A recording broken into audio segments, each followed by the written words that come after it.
Hey everyone, welcome back to Crypto Cash. Thank you so much for joining me here. Hope you're having a fantastic day. Happy weekend to you. We're just taking a quick peek here at SUI, see what's going on. I got a lot of requests for this one. Sorry I missed our analysis from yesterday, but it was just kind of a garbage market yesterday, and what do you know, today's even more trashy. So why not embrace the trash and just kind of see what's going on? We're going to double check a few important factors. Back in liquidation data obviously is something we want to look at. I'm speculating we're starting to see some accumulation there.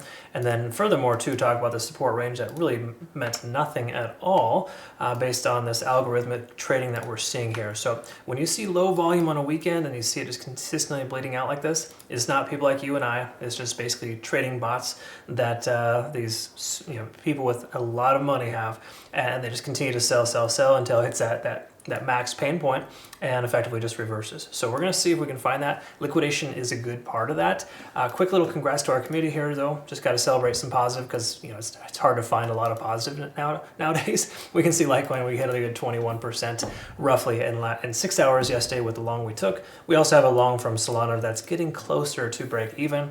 Don't love it. And then last but not least, awesome stuff here with my Premium Plus trading bots. I actually have an algorithm too myself that's based on my day trading strategy. So far we're up about $4.39 on $50 per trade since February 1st. And this month's strategy is working pretty good. So all that information is available on our Discord if you're curious. CryptoCash.tech is a site if you want to become a better trader. So take a look here at SUI.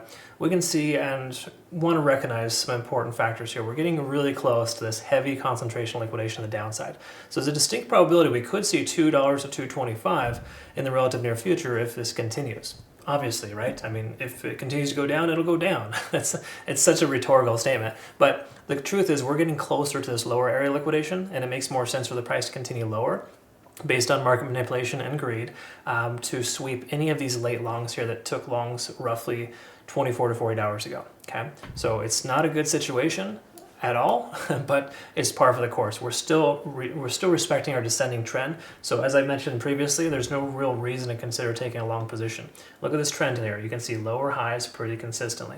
I'll show you on the charts what to look for there. And it's not to say this coin can't still recover. It'll probably recover within reason to the next lower high. But between now and then, taking a long on a coin like this, it makes very little sense unless you really just love throwing money away.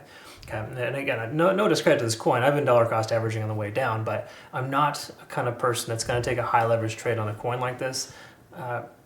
It's just not wise. Okay, let's just put it that way.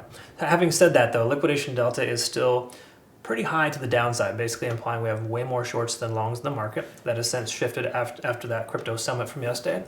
Isn't it funny, folks? Every time we have a really positive, what seems like going to be a positive catalyst for the crypto universe, the price just goes straight down from there. So I think a new strategy, it really is, anytime we hear some type of positivity in the market, we just short the hell out of it. Really, that's really the bottom line. Okay, so take a look here. Last 7 days of open interest for this coin. Let's make it a little more clear and to see where the heavy concentrations are. We can see a pretty massive amount at 273. That's that local resistance I talked about recently.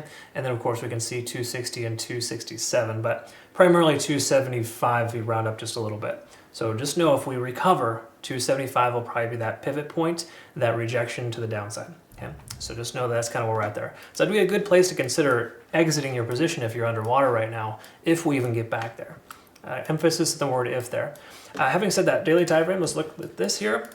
And I just kind of got to bring this home or drive this home to everybody. This is this descending trend line. Again, it's not perfect, but for the most part, we're seeing lower highs pretty consistently. Until that trend breaks, there's no reason to take a long into it. And what I mean by break is just like the price literally has to be like close above and spend some time above this descending trend. That's when you want to consider a long position. We're days away from that, folks. I don't care if tomorrow we see $3, we're still not out of the woods yet, okay? All right, so just kind of throwing that out there because some folks are just really stubborn and dead set on taking longs of this coin, which I favor. I favor longs over shorts any day, but on the same accord, you got to be kind of careful in how you trade right now. And using leverage on a coin like this makes no sense at all. There's literally just nonstop selling pressure with occasional little glimmers of hope here and there. Okay. Anyways, try not to get too excited if we were to see a good green day tomorrow or Monday. We're just not quite there yet. What needs to happen, we need to close above these moving averages here. We need a closure above 270, 275 at the very least. I want to see reclaiming this 275 or higher area for that open interest. Between now and then, it's unsensible to go ahead and take a trade of this coin to the upside. We're getting closer to an overextended state. I think we're probably like a 6 or a 7. We're at a 6 right now for TD sequential. What that basically means is we've seen 36 hours of continuation of the downside without any recovery. Hypothetically, you see reversals occur at 36 hours, and correction, I misspoke. We've seen 24 hours of continuation of the downside without correction. Usually at that 36-hour mark, once we see a 9, then we'll see somewhat of a reversal. It's not a guarantee, but usually you'll see prices recover after that's happened. So I would say if the price continues lower this weekend, 235, 240 wouldn't be a bad consideration for a long. As long as, again, you recognize that you will most likely lose that money if you're using leverage, so keep your leverage low, and you want to watch it close. Don't just set it and forget it, okay? That's kind of the concept there. Anyways, everything's bearishly diverging right now. There's nothing here that tells us we're going to see a reversal.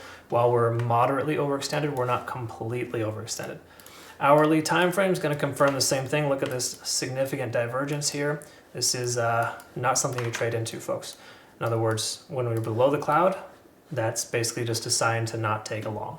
Same thing here as well. Lag and spans free and clear. There's zero reasons to take a long position. And if you're watching anybody else that is telling you about a hidden bullish divergence, they are full of crap, and I would highly recommend unfollowing them. I have to say that because I get so many community members coming over to my group and thanking me for not destroying their portfolio because they're not using super high leverage. I only recommend 5x leverage on any trade for altcoins, 10x for Bitcoin, but that's a different story. And I'm mentioning all this just because it's so tiring to have to consistently be helping people recover their portfolio, or people coming over thinking that I can do that, which I can, don't get wrong, to an extent if you follow my signals correctly, and more importantly, just use good risk tolerance. That's simply a way to understand it. But I just get so tired of all these other idiots that don't know what the heck they're doing, and they're just buying the dips and telling everybody else to do it. This isn't a dip you want to buy. Granted, spot bag, different story. 235, as I mentioned previously, is a good solid support. And if we look at liquidation too here, decent chance we see the low $2 range. I would be remiss if we don't see that and we lose this local support. In other words, set some limit orders at the 210, 220 mark, and you'd be surprised. This coin has a tendency of just ripping down and hitting those orders. Either way you look at it, everything's fully bearish right now, so all the more reason why it's probably going to rip up tomorrow and make me look like an idiot. But that's just how this coin goes, okay? From a technical standpoint and from a professional trader standpoint, there is no reason to take a long position right now. If you take a long and you get lucky tomorrow, just remember that you got lucky. Don't think that this is how trading really is. All right, cool. Sorry, high horse there for a little bit. I just gotta kind of clarify a few things while I got you. I appreciate you watching either way, and if you do, again, want to become a better trader, cryptocash.tech is a site link down below. Be sure to check out Bitunix too, folks. No KYC or VPN required. March 14th is the cutoff for this trading deposit bonus. And last but not least, of course, join us over on Twitter, Telegram, and Discord. I have playout charts consistently here, just kind of keeping you in the know. All right. Hope you all have a good rest of your day. Thanks again for your time. We look forward to the next one. Take care.